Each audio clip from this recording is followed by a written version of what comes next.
How do you explain when things don't go as we assume? Or better, how do you explain when others are able to achieve things that seem to defy all of the assumptions?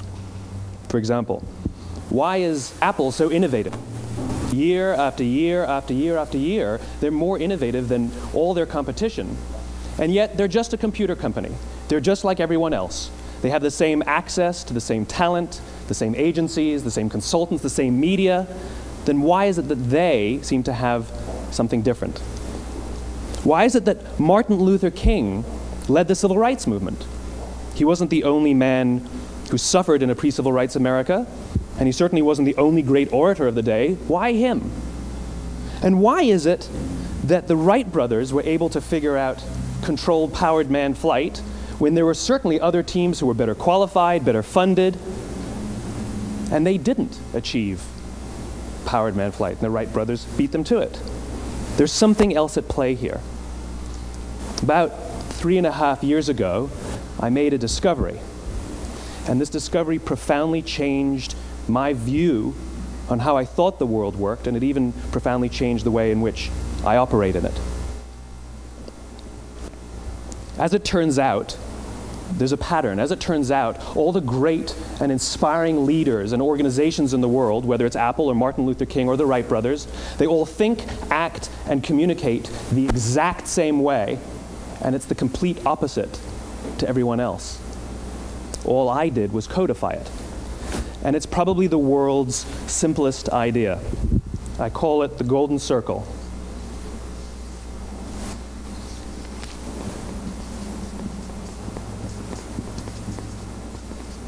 Why, how, what?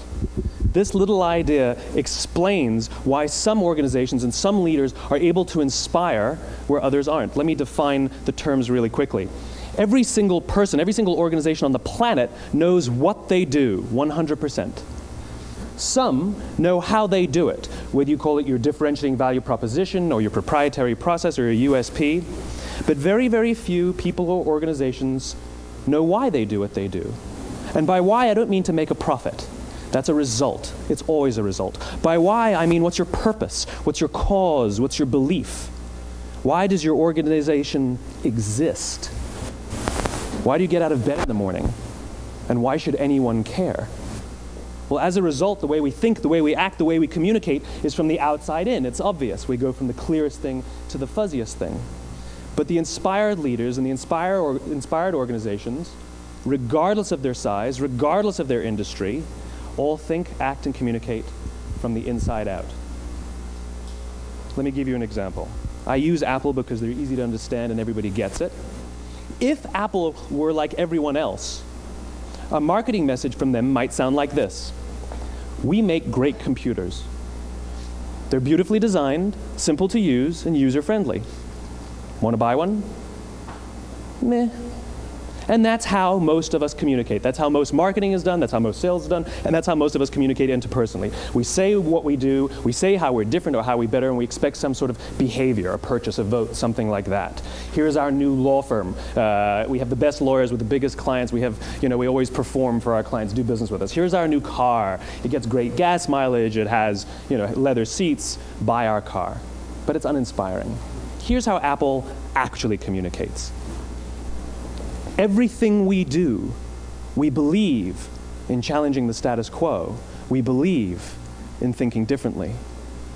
The way we challenge the status quo is by making our products beautifully designed, simple to use, and user-friendly.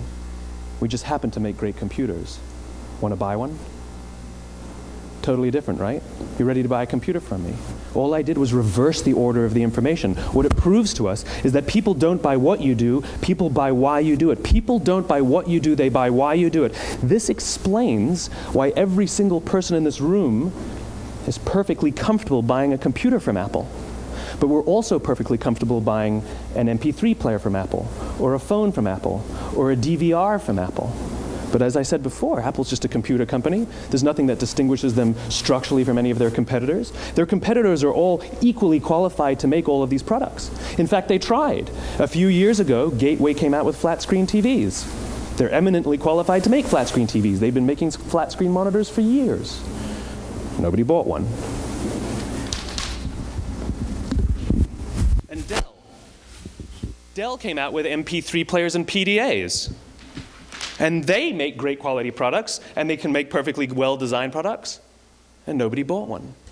In fact, talking about it now, we can't even imagine buying an MP3 player from Dell. Why would you buy an MP3 player from a computer company? But we do it every day. People don't buy what you do, they buy why you do it. The goal is not to do business with everybody who needs what you have. The goal is to do business with people who believe what you believe. Here's the best part. None of what I'm telling you is my opinion.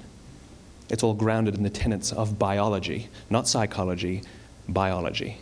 If you look at a cross-section of the human brain, looking from the top down, what you see is the human brain is actually broken into three major components that correlate perfectly with the golden circle. Our newest brain, our Homo sapien brain, our neocortex, corresponds with the what level. The neocortex is responsible for all of our rational and analytical thought and language. The middle two sections make up our limbic brains, and our limbic brains are responsible for all of our feelings, like trust and loyalty. It's also responsible for all human behavior, all decision-making, and it has no capacity for language. In other words, when we communicate from the outside in, yes, people can understand vast amounts of complicated information like features and benefits and facts and figures. It just doesn't drive behavior. When we communicate from the inside out, we're talking directly to the part of the brain that controls behavior, and then we allow people to rationalize it with the tangible things we say and do. This is where gut decisions come from. You know, sometimes you can give somebody all the facts and your figures, and they say, I know what all the facts and details say, but it just doesn't feel right. Why would we use that verb? It doesn't feel right. Because the part of the brain that controls decision-making doesn't control language. And the best we can muster up is, I don't know, it just doesn't feel right. Or sometimes you say you're leading with your heart or you're leading with your soul. Well, I hate to break it to you, those aren't other body parts controlling your behavior. It's all happening here in your limbic brain, the part of the brain that controls decision-making and not language. But if you don't know why you do what you do, and people respond to why you do what you do, then how will you ever get people to vote for you or buy something from you, or more importantly, be loyal and want to be a part of what it is that you do? Again, the goal is not just to sell people who need what you have. The goal is to sell to people who believe what you believe. The goal is not just to hire people who need a job.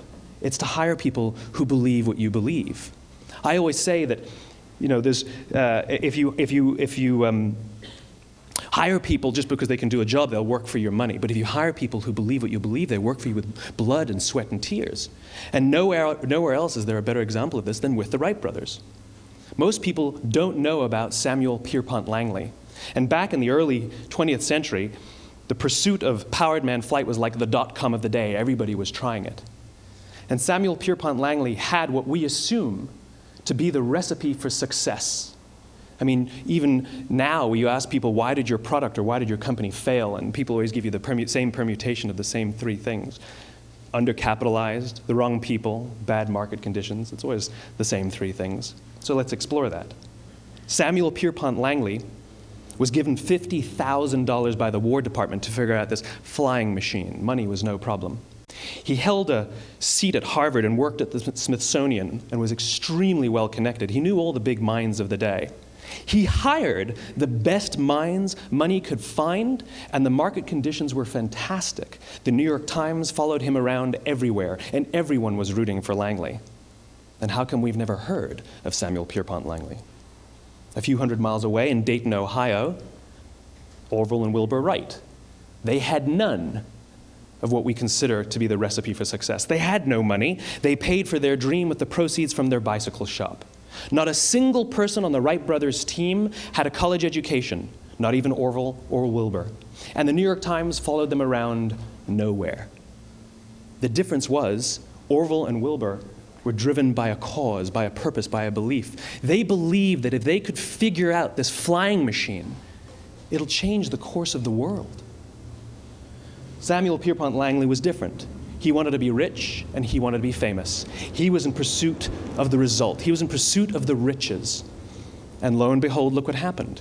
The people who believed in the Wright brothers' dream worked with them with blood and sweat and tears. The others just worked for the paycheck. And they tell stories of how every time the Wright brothers went out, they would have to take 5 sets of parts because that's how many times they would crash before they came in for supper.